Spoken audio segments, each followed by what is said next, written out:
త్రిస్థాయిలు, 3 స్థాయిలు అంటే మంద్ర, మధ్య, తార. మంద్ర స్థాయి ఇక్కడ వాయిస్తాం, మధ్య స్థాయి ఇక్కడ, తార స్థాయి ఈ పైన.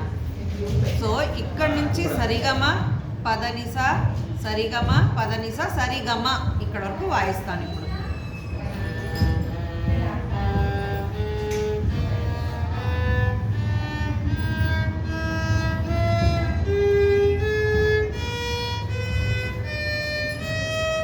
పైకి వెళ్ళినప్పుడు చేతులు అందవు కాబట్టి ఈ మొత్తం చేతిని పైకి తీసుకెళ్ళిపోతాం. సా ఇండెక్స్ ఫింగర్ తోటి,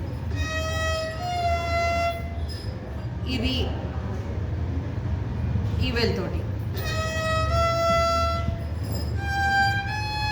ఇలా వేయచ్చు సరిగమ్మ. లేదా రీ ఫింగరే గాకి, అప్పుడు పా వరకు అందుతుంది. గా ఎక్కడంటే బండ గుర్తు ఈ కరువు దగ్గరికి గా వస్తుంది. ఏ గా వస్తుంది? ఇది ఘాటువే. మళ్ళీ గా వన్ అంటే దీని కిందకే వస్తుంది. ఓకే, ఘాటు ఇక్కడ, మా వన్ ఇక్కడ.